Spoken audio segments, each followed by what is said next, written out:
पंधारे साहेब, आपला महाराष्ट्र समृद्ध विविध नटलेला, आपला महाराष्ट्र साधू संतांचा, थोर भक्तांचा, वारकरी संप्रदायाचा, आपल्या महाराष्ट्राच्या राजधानीत मुंबई महानगरी मुंबई म्हटलं की मुंबईमध्ये दहिसर आलं.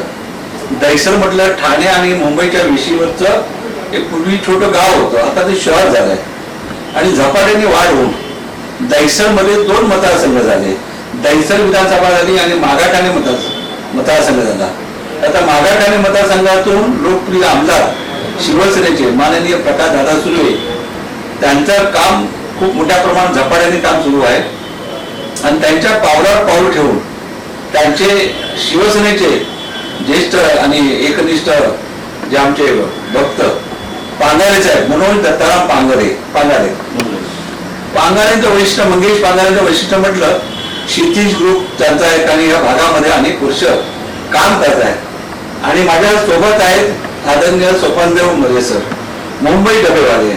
आता मुंबई डबेवाले आणि पांगारे एक असं नातं आहे की मंगेश पांगारेंचे वडील दत्ताराम पांगारे हे मुंबईचे डबेवाले. आजही ते सायकलवरून नेहमी त्याचं या भागात फिरणं असतं. आणि विशेषतः मुंबईचे डबेवाले जगविख्यात 7 समुद्रापलीकडे गेलेले आहेत. आणि आज आनंदाने सांगतोय की डबेवाल्यांचा सुपुत्र मंगेश दत्ताराम पांगारे 14,667 मताधिकांनी मुंबई महानगरपालिकेमध्ये निवडून आलेले. सर्वप्रथम मी तुमचं अभिनंदन करतोय. आणि मुंबईच्या इतिहासात एक मुंबईच्या डबेवाल्यांचा सुपुत्र आज नगरसेवक झाला, हे सगळ्यात यापेक्षा भाग्य तुमचं मोठं भाग्य आहे. तर आज पांगारे साहेबांना, जे आमचे मंगेश दत्ताराम पांगारे, मुंबई डबेवाले दत्ताराम पांगारेंचे चिरंजीव, आणि आज ते या भागात काम करताना, दादा आपण मुंबई महानगरपालिकेचे नगरसेवक झाला, तुम्हाला कसं वाटतंय? मनापासून आभार आपले. आपण या मुलाखतीसाठी इथे आलात.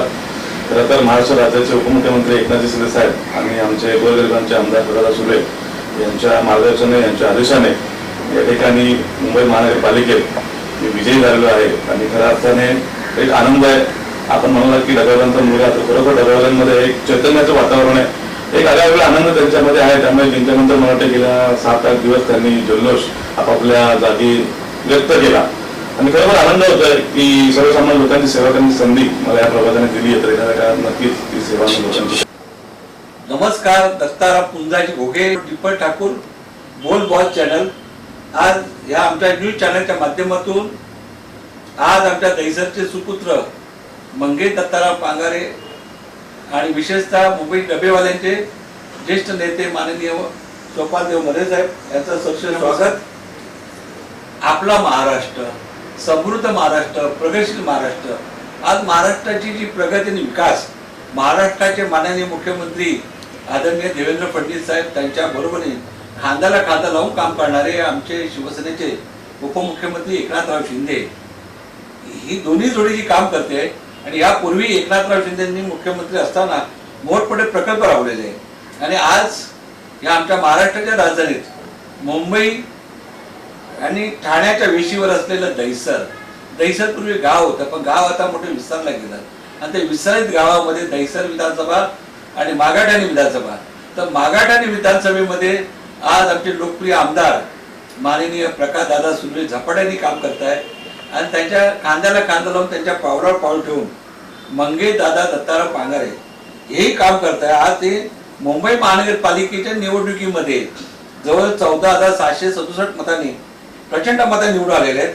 आणि आज मुंबईच्या डबेवाल्यांचा, म्हणजे 7 समुद्रापलीकडे गेलेले ख्यातनाम मुंबईचे डबेवाले, मॅनेजमेंटचे महागुरु, त्यांचा सुपुत्र दत्ताराम पांगारे यांचा सुपुत्र आज इथे आम्हाला मुलाखत देण्यासाठी उपलब्ध आहे. मी त्यांचे सर्वप्रथम आभार मानतोय.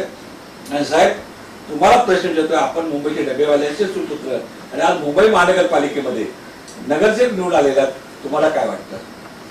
नमस्कार. सर्वप्रथम आपले आभार व्यक्त करतो की आपण या ठिकाणी आलात आमची मुलाखत घेण्यासाठी.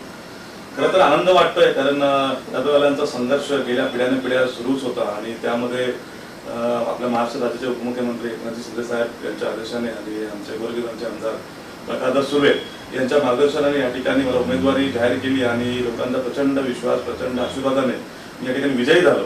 आणि विजयी झाल्यानंतर ऑब्व्हियसली डबेवाल्यांचा मुलगा असल्या कारणाने डबेवाल्यांमध्ये एक चैतन्याचं वातावरण निर्माण झालं आणि त्यांनी आपापल्या ठिकाणी ज्या ठिकाणी डबे पोहोचवतात त्या ठिकाणी पेढे वाटून एक जल्लोष साजरा केला आणि कुठेतरी त्यांनाही वाटलं की आपला हक्काचा माणूस उद्या महानगरपालिकेत बसणार आहे आणि आपले जे काही प्रश्न असतील ते सोडवतील या अपेक्षेने डबेवाले आज आनंदित होतो. आता मुंबईचे डबेवाले युनियनचे नेते सोपानदेव मोरे म्हटलं ना की त्यांची वेगळा अंग म्हणजे आज इथे वर्षानुवर्ष अखंड हरिनाम सप्ताह म्हणजे विठ्ठलाचे भक्त, आज त्यांची दिंडी पाहिली तर तुम्ही विठ्ठलाच्या म्हणजे पंढरपूर ते आमच्या काशीमठ मंदिरापर्यंत.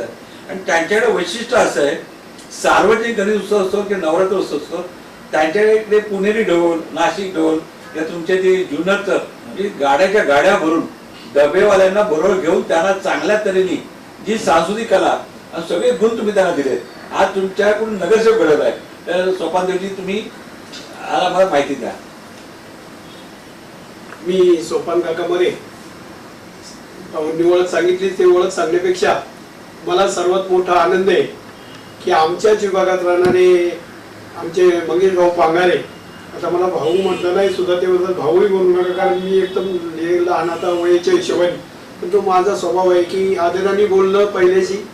आणि आमच्या एक डबेवाल्यांचे चिरण दत्ताराम पांगारे आमच्या दादरमध्ये कार्यरत असताना अगदी जवळ तासानुतास बोलायचे, पण त्यावेळेला आमचे पांगारे दत्ताभाऊ आपलं मंगेश भाऊ हे खूप लहान होते, पण आम्हालाही वाटत नव्हते की एवढे गरुड जप घेतील, पण केल्याने होत आहे, आधी केलेच पाहिजे.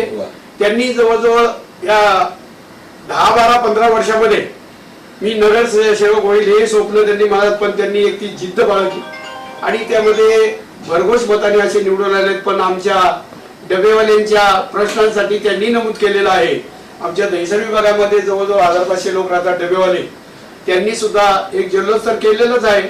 पण इथून पुढच्या काळामध्ये आजच मी या ठिकाणी ग्वाही देतो की दत्ताभाऊ पांगारे आपले मंगेश भाऊ हे डबेवाल्यांचे चिरंजीव असल्यामुळं पुढच्या भविष्याची वाटचाल त्यांची चालू राहील. आमची तर सेवा करणार इथून मागे 5-7 वर्षी त्यांनी जी सेवा केली की गल्ली बोळामध्ये दिवे लावण्याचं काम जे मी नगरसेवक जेवढं करू शकत नाही एवढी त्यांची सेवा आहे. म्हणून त्या सेवेचा प्रसाद आज आमच्या एका डबेवाल्याच्या मुलाला मिळाला. हा आमच्या सर्व अखिल डबेवाले मुंबई जेवण डबे वाहतूक मंडळ असो, ट्रस्ट असो, या सर्वांना एवढा मोठा आनंद झालाय. आम्ही 7-8 दिवस त्यांची वेळ घेता पण ही धावपळ थोडीशी पाठीमागे असल्यामुळं आज वेळ मिळाली आणि आज आम्ही त्यांच्या डबेवाल्यांच्या दहिसरच्या वतीनं आम्ही त्यांचं स्वागत तर केलेलं आहे, त्यांना शुभेच्छा पण दिलेल्या आहेत. पण मंगेश भाऊ अशी व्यक्तिमत्व आहे की कधी त्यांच्या नजरेवर क्रूरता नाही, म्हणजे राग नाही. कोणीही जरी हाक मारली तरी रात्री अपरात्री धावून जाणारा हा मुलगा इथून पुढे तर सेवा करण्याची संधी त्यांच्या हातात दिलेली आहे, ते करतीलच अशी मी या ठिकाणी ग्वाही देतो. पण पुन्हा एकदा डबेवाल्यांच्या वतीनं, माझ्या कुटुंबियाच्या वतीनं, माझ्या परिवाराच्या वतीनं त्यांना शुभेच्छा व्यक्त करते की अशीच आमच्या सप्त्यामध्ये त्यांनी या 2-3 वर्षापासून एवढी मोठी आम्हाला मदत केलेली आहे. म्हणजे की मी निवडून येण्यासाठी नाही, हरिनामासाठी असो, एक सेवेसाठी असो, त्यांनी कधीच कुठं आमच्यासाठी माझा हात घेतलेला नाही. नुसता पैसे घेऊन आम्हाला काय करायचे, आमच्या सेवेसाठी, सार्वजनिक कामासाठी पांगारे साहेब अगदी कार्यरत आहेत आणि इथून पुढे तर ते जोमाने काम करतील. त्यांच्या पाठीशी आम्ही इथून पुढे तर असे खंबीरतेने राहू, असे खंबीरतेने की कधी त्यांचा इकडच्या तिकडे पावले होऊन देणार नाही अशी शुभेच्छा व्यक्त करतो. आणि माझ्या डबेवाल्यांच्या वतीनं मंगेश भाऊ पांगारेंना जी सेवा करण्याची संधी दिली त्यामध्ये त्यांना उदंड आयुष्य लाभो, शतायुष्य बनो. आता आमचं 70 चाललंय, क्षणभंगोर नाही भरोसा वरे सावध माया आशा, ती माया आशा सोडायची. पण जोपर्यंत आहोत तोपर्यंत आमच्या डबेवाले मंडळी आणि हे अतूट नातं त्यांच्या वडिला आजोबापासूनच ते आमचं असं टिकून राहिलेलं आहे. आणि इथून पुढे ते डबेवाले म्हणून ते आमच्या कामासाठी पुढे कुचराई करणार नाहीत अशी मी ग्वाही देतो. आणि त्यांना पुढेच एकदा डबेवाल्यांच्या वतीनं या ठिकाणी शुभेच्छा व्यक्त करतो. धन्यवाद. त्यांचे आजोबा का त्यांचं गाव का तुमच्या ते राजगुरू नगर का खेड, आता जवळ आमचा आणि त्यांचा तालुका एकच पहिला, मावळ आणि मुळशी आमचा एकच होता. पण आता कसं दहिसर वाढलं तर वार्ड बदलले, असा मावळ अलग झाला. पण आमची आज पूर्वीची मुळशी तालुक्याची जी कागदपत्र जमिनीची जर शोधायची असतील म्हणजे 100 वर्षाचं वगैरे काढायचं असेल तर मावळला, वडगावलाच जावं लागतंय आम्हाला. पण आता तालुके जरी आमचे वेगळे असले पण आम्ही वेगळे नाहीये. जरी आमचं गाव आमच्याकडून एक 50-60-70 किलोमीटर आहे, कारण तालुका वेगळा लागला म्हणून, पण आम्ही त्यांच्या गावाला जवळजवळ 5-50 वेळा डबेवाले म्हणून, कारण त्यांच्या गावातली डबेवाल्यांमध्ये प्रत्येक घरातली आजही 1-2 मुलं आहेत आणि त्यांचे आजोबा होते, आजोबा बारकू पांगारे, हा, आणि त्यांचे चुलते होते आणि त्यांच्या गावामध्ये 5-50 घर आहेत. आजही एक माणूस पकडता 50 ते 55, 40 ते 45 तरी मुलं आज डब्यावर कार्यरत आहेत, प्रत्येक स्टेशन वाईज तारुण्यामध्ये. आणि तेव्हापासून तर आमचं कोणाचं सुखदुःख असो, कोणाचं जसे काही असो, सप्तेच्या माध्यमातून मंगेश भाऊ खूप लहान होते आणि आता एक 7-8-10 वर्षापासून त्यांनी जी गरुड झेप घेतली आणि त्यांच्या मागे खरंच शुभेच्छा आहेत, त्या वारकरी संतांच्या आहेत आणि ते कुठंच इथून पुढेही कमी पडणार नाहीत. पुन्हा एकदा मी ग्वाही देतो की डबेवाल्यांचं, त्यांच्या गावचं आणि आमचं असं आगळं वेगळं नातं आजचं नाही. त्यांच्या आजोबांच्या काळापासून त्यांच्या आजोबांनी मला हाताला धरून ह्या व्यवसायामध्ये कसं काम करायचं, ते ऑफिसमध्ये कार्यरत होते, आमचे सदस्य होते त्यावेळेला डब्याचा धंदा करून, आणि आम्ही लहान असायचो आणि आमच्या सोबत अगदी लहान मुलं, मी जसं आता लहान मुलांमध्ये बसतो त्यावेळेला त्यांच्या आजोबा मोठे आवडी व्यक्ती हसराचे, आणि त्यांनी सुद्धा आम्हाला भरपूर जणांना असं हाताला धरून शिकवलेलं आहे. बारकू पांगारे आणि त्यांचं गाव इंगळून पार्टेवाडी माऊर. काका, आता तुम्ही त्यांच्याकडे अखंड सप्ताहाची जबाबदारी दिलेली आहे. म्हणजे तुमचा वारकरी सप्ताह जो असतो वर्षातून एकदा आपल्या दत्त मंदिरासमोरच्या प्रांगणामध्ये, आणि अनेक आता मी सुद्धा 2-3दा कीर्तनाला आलोय माझ्या हरदे नावाच्या मित्रांबरोबर, येरू हरदेंच्या बरोबर. का आता सर भाऊ, तुमचा हा मतदारसंघ 4 नंबर वॉर्ड कसा, कुठून कसापर्यंत आहे, कसा विचारत आहे? हा पहिला तर चेक टाकायच्या वेशीला 3 नंबर वॉर्ड लागतो आणि 3 नंबर वॉर्ड नंतर सुरू होतो तो आमचा 4 नंबर वॉर्ड. 4 नंबर वॉर्ड हा अशोकवनच्या हद्दीपर्यंत आहे आणि त्या ठिकाणी बराचसा वारकरी संप्रदाय राहतो. आमचे डबेवाले बांधवही त्या ठिकाणी राहतात, कोकणी लोक जास्त आहेत, सोलापूरची लोक आहेत, कोल्हापूरची लोक आहेत. असा हा एकत्रित उत्तर भारतीय लोकांचा प्रभाव वॉर्डमध्ये जास्त आहे, गुजराती लोक आहेत. तर एकत्र सगळ्या जाती धर्माला घेऊन हा वॉर्ड वाढलेला आहे आणि कुठेतरी सर्व जाती धर्माची सेवा करण्याची संधी त्या ठिकाणी मला लाभते. त्यामुळे त्याच्यासाठी मी स्वतःला एक भाग्यवान समजतो की उत्तर भारतीय लोक असतील किंवा गुजराती लोक असतील किंवा अन्य समाजाचे लोक असतील, की प्रत्येक समाजासाठी काहीतरी करण्याचं स्वप्न माझं होतं आणि ते स्वप्न माझ्या ह्याच प्रभागामध्ये पूर्ण होत आहे. तर मी स्वतःला भाग्यवान समजतो. आणि काकांनी सांगितलं की काकांचा संघर्ष, मध्ये काकांचा संघर्ष मी फार लहान असल्यापासून पाहतोय की डबेवाल्यांनी काय संघर्ष पाहिलेला आहे, काय संघर्षातून त्यांनी हा व्यवसाय उभा केलाय आणि कुठंतरी इतक्या वर्षाच्या संघर्षामध्ये त्यांना हक्काचा माणूस मिळत नव्हता की आपले प्रश्न सभागृहापर्यंत मांडतील. आज डबेवाले तुम्हाला सांगतो की साखरमान्यांची भूक भागवतात, वेळेवर त्यांना डबे पोहोचवतात. तो डबेवाला मात्र इकडे तिकडे उभा राहून स्वतःचा डबा खात असतो. त्याला हक्काचं एक जागा सुद्धा डबेवाल्यांसाठी नाहीये की जे कुठेतरी प्लॅटफॉर्मवर एका ठिकाणी जर त्यांना डबेवाला कट्टा जरी मिळाला जेवणासाठी दुपारचा, तर तिथे हक्काने एक प्रेमाचा घास ते लोक खाऊ शकतात. पण तेही त्यांना आजपर्यंत त्यांच्या याच्यात आलेलं नाहीये. त्याच्यामुळे असे बरेचसे प्रश्न आहेत डबेवाल्यांचे, जे येणाऱ्या काळात म्हणण्यापेक्षा येणाऱ्या महिन्याभरातच मी त्या सभागृहापर्यंत मांडून त्यांचा तो उत्तर या ठिकाणी प्रशासनाकडून मागणार आहे. विशेष म्हणजे तुमचा रावळपाड्यामध्ये डबेवाल्यांची चाळ आहे आणि चाळ मी स्वतः गजबजलेली आहे. मग त्यांच्यासाठी तुमच्या काही योजना तुम्ही काय नाही, एकदम खरं सांगायचं तर या ठिकाणी मला वाटतंय मरे काका गेल्या 40-45 वर्ष आधी, म्हणजे डबेवाले असतील किंवा वारकरी संप्रदायातली माझी सगळी मंडळी असतील, ज्यांनी फार पूर्वी या ठिकाणी आले, तेव्हा या ठिकाणी पूर्ण जंगल होतं आणि त्या ठिकाणी लोकांना एकत्रित घेऊन मरे काकांचा सुद्धा स्वभाव असा आहे की ते आजपर्यंत त्यांनी 25-30 वर्षात सगळ्या लोकांना एकत्रित घेऊन चालले. कधी ते कोणता द्वेष भाव कधी मनात ठेवत नाही. मग ती डबेवाले संघटना असो, वारकरी संघटना असो किंवा आता सप्ताहाच्या माध्यमातून लोकांना एकत्रित करण्याचं काम असो, त्यांनी एकदम निस्वार्थी भावनेने लोकांची सेवा केली आहे, लोकांमध्ये वावरले. आणि त्याच्यामुळे कुठेतरी आता त्यांच्या वयामानानुसार थोडंसं धावपळ होत नाही, त्यामुळे त्यांनी कुठेतरी तरुणांकडे हे गोष्ट सोपवली आहे. परंतु त्यांचं मार्गदर्शन, त्यांचा आशीर्वाद आमच्या पाठीशी कायम आहे. आणि तुम्ही म्हणलात की रावळपाड्यामध्ये डबेवाल्यांची चाळ आहे, तर आजही डबेवाले वास्तव या ठिकाणी करतात. त्याच्यामुळे कुठेतरी ह्या सगळ्या डबेवाल्यांना त्यांची हक्काची घरं सुद्धा मिळाली पाहिजे. डबेवाल्यांनी सुद्धा बिल्डिंग मध्ये जाण्याचं स्वप्न पाहिलं पाहिजे. जे 25-30 वर्ष ती लोक चाळीमध्ये राहतात, आज कुठेतरी त्यांना त्यांच्या स्वप्नांची बिल्डिंग मधलं घर मिळावं या अपेक्षाने मी या ठिकाणी काम करतो. खूप चांगला म्हटलं तुम्ही. काका, आपल्याकडे सहकार वर्षी त्या काळचे महाराष्ट्राचे मुख्यमंत्री वसंतदादा पाटील यांनी आपल्या कांदवलीला चारकोपमध्ये सह्याद्री नगर हातगाडीवाल्यांची सोसायटी करून हातगाडीवाल्यांना जागा दिली. मग पुन्हा कापूस माथाडी कामगारांना दिली, कापूस कामगारांना दिली. सगळ्यांना दिल्यानंतर मुंबईच्या डबेवाल्यांना, मुंबईचे डबेवाले म्हटले कॉर्पोरेटचे महागुरु, सातारा समुद्रापुढे आपल्या भारताचं नाव त्यांनी रोशन केलंय. अशा डबेवाल्यांसाठी सहकार पद्धतीने अशा एखाद्या कॉपरेटिव्ह सोसायट्या किंवा असं काहीतरी सदनिका स्वमालकीच्या असं काही तुमचं स्वप्न शासनाकडे आहे का? आता योगायोगाने एकनाथराव शिंदे साहेब महाराष्ट्राचे मुख्यमंत्री, आपले उपमुख्यमंत्री आहेत आणि देवेंद्र फडणवीस मुख्यमंत्री आहेत आणि ते आस्थेने पाहतील. तर तुम्ही डबेवाल्यांच्या युनियनच्या संघटनेच्या माध्यमातून तुम्ही काय सांगू शकता? नाही, आता अलीकडची माहिती तर तुम्ही सांगितले, उदाहरण वसंतदादा पाटील, तर त्यावेळेला आम्ही सुद्धा लहानच वयात नव्हतो, एवढे आम्हाला त्याची काही जाण नव्हती. शिक्षण सुद्धा अपुरं असल्यामुळं आम्ही आपलं, जसं मंगेश भाऊंनी आता सांगितलं की डबेवाल्यांनी कष्ट करायचे आणि फुटपाथवर उभं राहून डबा खायचा, पण लोकांची सेवा ही अगदी जागरूकपणाने करायची की लोकांना डबा मिळाला पाहिजे. आपण जरी उपाशी राहिलो तरी ह्याच परंपरेनुसार जे आम्हाला लंडनला जाण्याचा एक वारकरी संप्रदाय किंवा डबेवाले, आता भारतामध्ये 125 करोड मधून मलाच का निमंत्रण आलं, राजाच्या परिवारामध्ये 8 दिवस का राहिलो, ही कुठेतरी जशी मंगेश भाऊंची आता सेवा झालेली, सेवा केल्यानंतर त्याचा मेवा, निस्वार्थी मनाची सेवा केली की त्याचा मेवा. मला काही नको, पैसा नको, पाणी नको आजही वाटते, पण माझ्यासारखा एक अनपढ माणूस की मी चमकण्यासाठी नाही गेलो, माझा तो इतिहास सांगायला गेला तर 1.5-2 घंटे, पण आपल्याला जरा टाइम अपुरा असल्यामुळं त्या ठिकाणी जर डबेवाल्यांचा उल्लेख केला तर अलीकडच्या काळात आपले आताचे मुख्यमंत्री एकनाथ भाऊ शिंदे, उपमुख्यमंत्री, त्यावेळेला आम्ही प्रोजेक्ट टाकलाय, त्यावेळेला मुख्यमंत्री, म्हणजे आत्ताचा एक 5-6 वर्षाचा काळ सांगतोय मी, आणि फडणवीस साहेबांनी ते हाती घेतलेलं आहे. आणि एक भारती म्हणून, भारती श्रीकांत भारती, त्यांनी अगदी आमच्यासाठी गावापर्यंत अगदी पाठपुरावा त्याचा चालवलेला आहे. आणि ठाण्याच्या त्या साईडला कुठेतरी प्रोजेक्ट आमचा पास झालेला आहे नक्की, पण हे जरा मध्ये निवडणुकीचा काळ येत राहिला, काहीतरी अडचणी येत राहिल्या, पण 100% आम्ही सांगतोय. आता वसंतदादा पाटलांच्या काळात जे माथाडीचं झालं, सह्याद्रीनगरला आजही त्या कुठल्याही माणसांना कुठल्याही बिल्डिंग मध्ये मरे काकांचं जाऊन नाव विचारा, म्हणजे मी राजकारण नाही तर मंदिरमध्ये सप्त्यासाठी जातो, म्हणून सगळ्यांचा परिचय दांडगा आहे.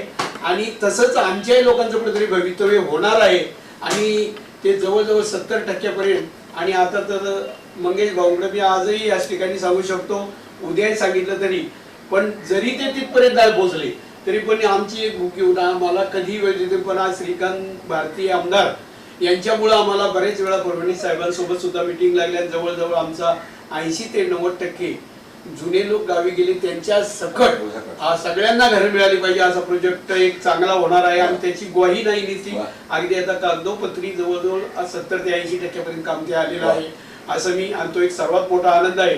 आणि असाच आमचा एक डबेवाला तयार झालाय, मंगेश भाऊ पांढरे जरी झाले, त्यांच्या पाठीमागे आमचे 2-3 असे त्यांच्या पाठीशी कुठल्याही विभागातून झाले तरी आम्ही एक डबेवाले या नात्याने आमच्या मुलांना पुढे घालवण्याची संधी मात्र जरूर, जशी दत्ताभाऊंनी प्रयत्न मंगेश भाऊंनी केले आणि त्या आजोबांचं त्यांच्या श्री आमच्या सर्वांचे आशीर्वाद तर आहेतच, पण कुठेही सामान्य मुलगा भेटले तरी मंगेश भाऊ कुठे कमी पडणार नाही. पुन्हा त्यांच्याबद्दल मी ग्वाही देतो असा आमचा विश्वास. 10-15 वर्षापासून जवळून आलेले संबंध याच्यामधून मंगेश भाऊ पांगारे एक स्वाभाविक व्यक्ती की कधी एवढं जरी त्यांच्याकडे आहे, आज त्यांच्या मेहनतीने आज 5-50 मुलं जरी इकडे कार्यरत, सिद्धेश ग्रुप पण त्यांचा मोठा आहे, पहिलं त्यांना याच्यावर काहीच पडलेलं नाही, पण त्यांची तळमळ आमचं ज्या वेळेला बोलणं झालं की मी बोललो होतो भाऊ एवढं तुमचं पाठीमागे, पण कशा नाही तुमच्यासाठी ते वाचा फोडायची म्हणून मला ही पार उचलायची, नाही तर मला तसं त्यांना आजही गरज नाही या गोष्टीची.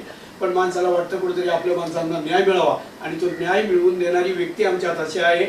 दुसरे आमचे नगरसेवक घाडी साहेब 5 नंबर आमचा, आणि मगाशी तो त्यांना प्रश्न विचारला, जरी बाजूचा वार्ड असला तरी अख्ख्या दहिसरवर मंगेश भाऊंचा जसा काही छापा आहे असं त्यांचं अंकुर आमच्याकडं कधी ते की आमचा 4 नंबर आहे म्हणून तेवढंच मी काम पाहणार आहे.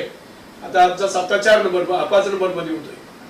तिकडचे नगरसेवक आमचे गाडी साहेब आता उपमहापौर, त्याच्यानंतर समोरचे 3 नंबर जो साईडला तिकडे दरेकर साहेबांचे भाऊ प्रकाश दरेकर, म्हणजे अशी 2-3 मंडळी आमच्या हाताशी आता चांगली. आमच्या 5 वर्षामध्ये आमच्या वारकरी संप्रदायासाठी काही घरांचा प्रश्न असो किंवा या आमच्या वारकरी संप्रदायाला कुठेतरी एक छोटीशी भरण्याकरता जागा, हे इथून मागा मी प्रयत्न केले पण निसे करू अशी, पण आता आश्वासन मिळणार नाही आम्हाला, ते बोललेलं करूनच देतील ही ग्वाही देतो. आणि या ठिकाणी पुन्हा एकदा त्यांना मी मुंबई महानगरपालिकेच्या या भागामध्ये सामाजिक कार्यात मंगेश दत्ताराम पांगारे यांचा ठसा आहे कार्याचा.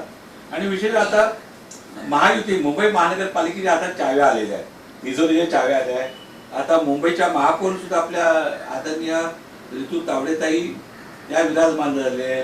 विशेष आपल्या दहिसरला पश्चिम उपनगरामध्ये आपला हा जो मागाठाणे भाग आहे, मागाठाण्यातून आमचे आदरणीय आपले संजय शंकर गाडी हे मुंबईचे उपमहापौर झाले. हे सगळं होत असताना आज दहिसरसाठी काय म्हणजे कामाची काय करणार, कारण का आपण मॅनेजमेंट महागुरु आहात. आज दहिसरचा अख्खा चेक नाका खाली झालाय. तिकडे संपूर्ण ते पार्क म्हणजे जे आपला जो आता वारलेस कंपाऊंड आहे ना दहिसरचं मोठं वारलेस कंपाऊंड, ते आता गोरायला गेलेले. या 2 मोठ्या जागा खाली झाल्या. या दोन्ही जागात आता काय म्हटलं की काही ऐकायला मिळतं एक मोठा मॉल होईल, हे होईल, ते होईल. पण एखादं असं मोठं समाज कल्याण केंद्र आहे जसं आज ठिकाणी मराठा भवन आहे, बिहारी भवन आहे, हे भवन आहे. मुंबईच्या डबेवाल्यांचं एक स्वतंत्र भवन मुंबईच्या वेशीवर होईल का, की जेणेकरून मुंबईच्या डबेवाल्यांना पश्चिम उपनगरामध्ये एखादं सामाजिक उपक्रम एका स्वतःच्या हॉलमध्ये वारकरी संप्रदायाचं एखादं कीर्तन किंवा काय कार्यक्रम, कारण यापूर्वी अनेक महापौर, अनेक नगरसेवक, अनेक या भागातले खासदार यांनी मोठमोठे वेलफेअर सेंटर संपूर्ण दहिसरमध्ये उभारलेले आहेत. असं एक काहीतरी एक आठवणीतलं चित्र असं उभं राहील का म्हणजे दहिसरमध्ये, की आपल्या दहिसरचा विकास करायचा आहे, त्या दृष्टीने आपलं काय मत आहे? नक्कीच आपण जी गोष्ट मांडलीत, मला वाटतंय मुंबईसारख्या ठिकाणी डबेवाल्यांची प्रतिकृती तर आहेतच, परंतु चेक नाकापासून जिथून मुंबईची सुरुवात होते त्या ठिकाणी मुंबई डबेवाल्यांची प्रतिकृती असावी ही माझं पहिल्यापासूनचं स्वप्न होतं. कारण जो मुंबई डबेवाल्यांचा अध्यक्ष ज्यांनी 30-40 वर्ष डबेवाल्या संघटनेचा कारभार सांभाळला, ते डबेवाल्यांचे अध्यक्ष आमच्या प्रभागामध्ये राहतात, याचा आम्हाला अभिमान आहे. त्याच्यामुळे कुठंतरी येणाऱ्या काळात मुंबईच्या वेशीवर डबेवाल्यांची प्रतिकृती जर उभारली तर ती आमच्यासाठी एक अभिमानाची आणि स्वाभिमानाची गोष्ट असेल, आणि त्यासाठी 100% मी प्रयत्न करेल. कारण जसं मी म्हटलं की जर अध्यक्ष आमच्याकडे राहत आहे तर तो आमचा अभिमान आहे, तो आमचा स्वाभिमान आहे. त्यांनी 40 वर्ष संघटनेसाठी दिलेली आहे. तर कुठेतरी येणाऱ्या काळात एक मुंबईच्या वेशीवर जर डबेवाल्यांची प्रतिकृती असेल तर येणाऱ्या जाणाऱ्यांना एक आदर्श किंवा ती प्रतिकृती काय आहे याचा उत्सुकता लोकांना नक्कीच असेल, आणि ती उत्सुकता जाणून घेण्यासाठी मला वाटते कुठे आपण हे बांधलेलं आहे भवनचं वांद्र्या ठिकाणी आपण डबेवाला भवनसाठी बांधलेलं सुद्धा आहे. अनेक टुरिस्ट येऊन त्या ठिकाणी डबेवाल्यांच्या कामकाजाची पाहणी सुद्धा करतात. जगाचं मॅनेजमेंटचे धडे शिकवणारे डबेवाले नक्की कशा पद्धतीत काम करतात तेही त्या ठिकाणी पद्धतशीर मांडलेलं आहे. आणि मी जसं म्हटलं की डबेवाला टुरिझम ही गोष्ट पण भविष्यात जर आपण साकारण्याचा प्रयत्न जर झाला आपल्या ठिकाणी वेगवेगळ्या ठिकाणी, तर जगभरातून येणारे जे टुरिस्ट असतात त्यांना मॅनेजमेंट गुरु काय, डबेवाल्यांची संघटना कशी चालते, त्यांनी कसं काम केलं हे प्रत्यक्षात पाहायला त्यांना मिळेल. तर येणाऱ्या काळात मुंबई ही झपाट्याने वाढते, मुंबईचं सांगायचं झालं पाहिजे. आपण पाहतात की महाराष्ट्राचे मुख्यमंत्री असतील, उपमुख्यमंत्री असतील, अतिशय वेगाने मुंबईचा झपाट्याने विकास करतायत. दहिसर सारखा हब हा एक महत्वाचा भाग झालाय मुंबईचा वेशीचा, आणि तो झपाट्याने विकास तर होणं फार गरजेचं आहे. कारण अजूनही 70-80% झोपडपट्टी आपल्या प्रभागामध्ये आहे, आणि ती झोपडपट्टी मुक्त प्रभाग होऊन आपण सगळ्यांनी बिल्डिंग मध्ये गेल्यानंतर सुसज्ज हॉस्पिटल असतील किंवा अन्य सगळ्या गोष्टी असतील तर मुंबईच्या वेशीवर झपाट्याने वाढ येणाऱ्या काळात होणार आहे. आणि त्याचा साक्षीदार म्हणून जर या ठिकाणी वारकरी संप्रदाय आहे, डबेवाले आहेत, तर त्याची प्रतिकृती या प्रभागामध्ये असणारे आमच्यासारख्या अभिमानाची गोष्ट असणार आहे. मुंबईचं प्रवेशद्वार म्हटलं की आपलं दहिसर, जसं भारताचं प्रवेशद्वार गेट ऑफ इंडिया. आता ठाणे जिल्ह्यातून इकडून येणाऱ्या ज्या गाड्या मुंबईत येतात, पण सर तुम्ही जर मीरा रोडला गेलात, माननीय मंत्री मोदी प्रतापसिंह देसाई यांनी मीरा रोडमध्ये बस स्टॉप आहे BSTचे किंवा बस स्टॉप, त्यांनी डबेवाले दाखवले. 2 डबेवाले डबे वाहत आहेत. डबेवाल्यांचं संपूर्ण जीवनचित्र हे असं मुंबईत पाहायला मिळत नाही. मुंबई ही महाराष्ट्राची राजधानी. आज प्रताप सर नाही एवढं जर BSTचं जर बस स्टॉप चांगल्या आखी स्वरूपात करत असेल तर माझ्या नॅशनल पार्क सारख्या ठिकाणी एवढी मोठी चांगली सुशोभित एवढे मोठे पर्यटक येतात आणि ते बस स्टॉपला अबोर्ड वाटतात. तर तिथे जर असं मुंबईच्या डबेवाल्यांचं असं काहीतरी असं एक रेखीव स्टॉप जर चांगला तयार केला, जसं तुम्ही मीरा रोडला पाहाल की मुंबईचे डबेवाले आणि इतकं सुंदर इतिहास की कारण पर्यटन आपण म्हटलंय डबेवाला पर्यटन, तर अशी काही ठिकाणी स्टॉप असावे. नक्कीच आपण जी संकल्पना मांडताय ही कदाचित तुम्हाला येणाऱ्या 5 वर्षामध्ये मुंबई सारख्या वेगवेगळ्या ठिकाणी नक्कीच साकारलेली दिसेल. कारण जसंही म्हटलं की कोणीतरी पुढाकार घेणारा असायला हवा, आणि सभागृहात त्यानंतर ज्या पद्धतीने लोकांनी आम्हाला सेवा करण्याची संधी दिली आहे आणि डबेवाल्याचा मुलगा असल्या कारणामुळे मुंबईत ज्या ज्या ठिकाणी आपल्याला जागा उपलब्ध होईल त्या ठिकाणी आपण मुंबईच्या डब्यावाल्यांची प्रतिकृती म्हणण्यापेक्षा मुंबईच्या डब्यावाल्यांचा संघर्ष, मुंबईच्या डब्यावाले जे मॅनेजमेंट गुरु म्हणून ओळखले जातात ते मॅनेजमेंट गुरु लोक जगासमोर मांडण्याचा प्रयत्न त्या मुंबईमध्ये जर झाला तर या मुंबईसाठी पण एक अभिमानाची गोष्ट असेल. तर तुम्ही म्हणलात की चर्चगेट ठिकाणी आपण ताजमहल आपल्याला पाहायला मिळतो, प्रवेश गेट ऑफ इंडिया आपल्याला पाहायला मिळतं. असं आपल्याला मुंबईच्या प्रवेशद्वाराजवळ जर डबेवाल्यांची प्रतिकृती पाहायला मिळेल तर नक्कीच तुम्हाला मिळेल असं मी तुम्हाला. आणि शेवटचे 2 प्रश्न आहेत. एक प्रश्न माझ्या डोक्यामध्ये नेहमी येतोय की आपले डबेवाले कष्टकरी आहे. मी बऱ्याच वेळा भारताच्या रेल्वे बोर्डावर होतो, मी सल्लागार समिती सुरेश पोंच्या वेळेला. तर रेल्वेच्या बऱ्याच जागा खाली आहे, म्हणजे दैसरमध्ये सगळ्या ठिकाणी खाली आहे. तर तिथे असे समजा जशी महानगरपालिकेने रेल्वेला धरून जशा ते बिगारा म्हणजे जे बिगार आहे त्यांना जे हाऊस केलेत तसे डबेवाल्यांना विश्रांतीगृह किंवा त्यांना डबे भर उन्हात काम करावं लागतं, त्यांना अशा बंदिस्त अवस्थेत तसं करता येईल का? कारण आपल्याकडे दैसर बोरोली पूर्वेला जागा भरपूर आहे, दैसरला पश्चिमेला जागा भरपूर आहे, मोकळी जागा आहे. त्या जागेमध्ये नाही खरं सांगायचं तर डबेवाला हा खरं तर विश्रांती फक्त घरी आल्यावरच घेतो. दिवसभराचा त्याचा जो कामकाजाचा शेड्यूल असतो हा फार त्रासदायक असतो, कारण ट्रेनच्या टायमानुसार त्याला धावावं लागतं, डोक्यावर डबे उचलावे लागतात आणि ते डबे दिल्यानंतर पुन्हा ते डबे कलेक्ट करणं. त्याच्यामुळे या वेळेमध्ये विश्रांती डब्याला घेऊ शकत नाही. डब्यावाल्यांना फक्त हक्काची जरी जागा जेवायला मिळाली किंवा त्यांचं सायकल स्टँड त्यांना मिळालं सायकल लावण्यासाठी, या सगळ्या गोष्टी जरी त्यांच्या झाल्या त्यात पुरेशा आहेत. कारण विश्रांतीसाठी ज्यावेळी डब्याला थकून माकून जेव्हा घरी येतो त्यावेळी त्याला सुखाची झोप लागत असते, कारण तो लोकांची सेवा करून लोकांचं पोट भरून तो घरी आलेला असतो. त्याच्यामुळे तो घरी आल्यानंतर तो विश्रांतीचा जागा त्याला निवांत झोपू शकतो. तर त्याच्या पलीकडे जाऊन ह्या सगळ्या गोष्टी जर झाल्या, डब्याला कट्टा, सायकल स्टँड, डब्याला टुरिझम, तर ह्या डब्यालांच्या फायदेशीर असणार आहे भविष्यात. माझे एक मित्र मुंबई महानगरपालिकेचे वारकरी संप्रदायातले नगरसेवक होते, साहेबांना माहिती असेल, महाबळेश्वरचे आणि मलबार किसन बाबूराव जाधव. त्यांनी ग्रँड रोडच्या पश्चिमेकडे नवीन मैसूरला आपलं युनियन ऑफिस आहे, नवीन मैसूरला त्याच्या बाजूला त्यांनी एक समाज कल्याण केंद्र आहे की त्यांनी त्या काळामध्ये समाज कल्याण केंद्रामध्ये विश्रांतीसाठी किंवा काही महत्वाच्या कामासाठी त्यांना ती जागा देते महानगरपालिकेची. असे काही समाज कल्याण केंद्र जिथे तुमचे कार्यक्रम किंवा डबेवाल्यांना ऐकलं का, डबेवाल्यांना ऐकलं का, एखाद्या मुलीचं लग्न एवढे महागडे हॉल परवडत नाही लोकांना. असे जसं तिथे समाज कल्याण दैसर स्पोर्ट फाउंडेशन समाज कल्याण केंद्र हॉल आहेत, अनेक हॉल आहेत. व त्या असे हॉल ह्या समजा दैसर भागामध्ये त्या तुमच्या मागाठाणे भागात असावे असं माझं मत आहे. आणि शेवटचा एक प्रश्न म्हणजे आता राहिला आहे तो म्हणजे जिव्हाळ्याचा विषय आहे. शेवटचा विषय अशोक वन विभागातील उपेक्षित वंचित वसाहती याच्या वॉटर गटर मीटर अन्न वसन निवारा हे देण्यासाठी तुम्ही 4 नंबर वॉर्डाचे नगरसेवक मंगेश दत्ताराव पांगारकर आपण काय प्रयत्न करीत आहात त्या तुमच्या भागामध्ये? कारण काही प्रश्न स्लम म्हणजे काही फॉरेस्ट खात्यातले आहेत, त्यांनाही महानगरपालिका सेवा द्यायला मागे पुढे. नक्कीच आपण म्हणलात नगरसेवकाचं कामच असतं वॉटर गटर मीटर या सगळ्या सेवा देणं, हे नगरसेवकाचं कामच असतं. आणि गेल्या आपण पाहिलं असेल ते 4 ते 5 वर्ष नगरसेवक नव्हते, त्यामुळे लोकांचे त्या पद्धतीने हालही बरेचसे झालेत. आणि येणाऱ्या काळात लोकांचे गटाच्या समस्या असेल, नाल्याच्या समस्या असतील किंवा अन्य कोणत्या समस्या असतील त्या सोडवण्यासाठी मी तटीबद्ध राहणारच आहे. पण त्याच्या पलीकडे जाऊन लोकांचं राहणीमान वाढवलं पाहिजे, लोकांचं राहणीमान उंचावलं पाहिजे. कारण किती दिवस लोक आपण गटर नाले शौचालय ह्याच प्रश्नांमध्ये लोकांना अडकवून ठेवणार आहे. कारण जर एका ठिकाणी बघतोय की 1947 साली जर आपल्याला एक महाभारत बनण्याचं आपण स्वप्न पाहतोय, तर कुठेतरी ही झोपडपट्टी मुक्त करून आपण लोकांना बिल्डिंग मध्ये जाण्याचं स्वप्न आपण दाखवलं पाहिजे आणि लोकांनी ते पाहिलं सुद्धा पाहिजे. त्यामुळे नगरसेवक या नात्याने लोकांची सेवा करण्याची संधी लोकांनी मला दिलीच आहे. तर मी त्यांचे 100% एक प्रामाणिक जेवढं माझे नव्हे तेवढं 100% प्रभागाची सेवा तर करणारच करणार. आणि भविष्यात प्रत्येक समाजासाठी जे काही करता येईल प्रामाणिक प्रयत्न, मग त्यांचे समाज कल्याण हॉल असो किंवा त्यांच्या लहान मुलांसाठी शिक्षणाचा प्रश्न असो किंवा त्यांचा आरोग्याचा प्रश्न असो, या सगळ्या प्रश्नांसाठी एक वेगळ्या पद्धतीने महासभागृहाचा प्रश्न मांडून मी लोकांची समस्या सोडवण्याचा प्रयत्न करणार आहे. हॉस्पिटल नाही या भागाला ना, आता कसं झालंय आपल्या लोकांना कांदिवलीला लांब जावं लागतं, पारेख नगर कुठेतरी ते आपलं डॉक्टर बाबासाहेब आंबेडकर हॉस्पिटल किंवा आपल्याला नायर हॉस्पिटल, केम हॉस्पिटल.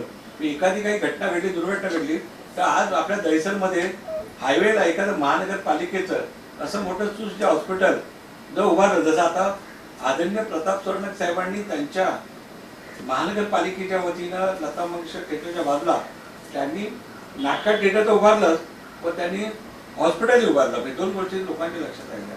तसं आपल्या भागामध्ये आपण माननीय प्रकाशदादा सुर्वेच्या माध्यमातून अशा काही चांगले ठोस उपक्रम करणार आहात? आमच्या माहितीसाठी आमदार प्रकाशदादा सुर्वे यांनी गेल्या 2 वर्षापूर्वी हा प्रपोजल आपल्या शिंदे साहेबांसमोर मांडलेला आणि या ठिकाणी नेन्सी डेपोच्या पुढे एक सुसज्ज हॉस्पिटल सुद्धा अप्रूव्हल झालेलं आहे आणि चेक नाक्याला लागून लगेच एक मोठं हॉस्पिटल शताब्दी सारखं हॉस्पिटल सुद्धा उभारण्याचं काम मला वाटतं सुरू होत आहे. त्याच्यामुळे कुठेतरी लोकसंख्येच्या वाढीनुसार जसं तुम्ही म्हणालात की 1-2च असे हॉस्पिटल शताब्दी सारखं की बाकी ठिकाणी सर्वसामान्य लोकांना जाता येत नाही किंवा प्रायव्हेट हॉस्पिटलमध्ये त्यांना तेवढे खर्च करता येत नाही, तर अशा हॉस्पिटलची सुद्धा निर्मिती येणाऱ्या काळात आपल्या प्रभागामध्ये 100% होणार आहे. वा, आपले भारताचे म्हणजे मॅनेजमेंटचे महागुरु, कॉर्पोरेट क्षेत्राचे महागुरु मुंबईचे डबेवाले 7 समुद्रापलीकडे गेले आणि आज डबेवाल्याचा सुपुत्र मॅनेजमेंटच्या महागुरूतला एक शिष्य आहे. आज त्यांचा मुंबई महानगरपालिकेला प्रचंड खूप मदत होईल, कारण त्यांच्याकडे नियोजन आहे, त्यांच्याकडे कार्यपद्धती आहे. आणि आपल्या भागामध्ये समजा आता आपण मुंबई पश्चिम उपनगराला उपमहापौर दिला, पण समजा उपनगरातली एखादी तुमची स्थापत्य समिती असेल, वर्क म्हणजे इकडची जी काय म्हणतात ना देखभाल कमिटी किंवा महानगरपालिकेच्या कमिट्यांमध्ये मुंबईच्या डबेवाल्याला एकमेव डबेवाल्याला प्राधान्य आपण देण्यासाठी महाराष्ट्राचे मुख्यमंत्री देवेंद्र फडणवीस साहेब, माननीय महाराष्ट्राचे उपमुख्यमंत्री आदरणीय एकनाथ शिंदे साहेब आणि सर्वांनी मिळून एक अशी संधी द्याल का? दत्ताराम घोगे सर्वप्रथम निवडून आलेल्या नगरसेवकांची यशोगाथा बोल बोल. नमस्कार, आपण येऊन आम्हाला आपल्याकडे मुलाखती येऊ दिला त्याबद्दल आभार. धन्यवाद. धन्यवाद. थँक्यू.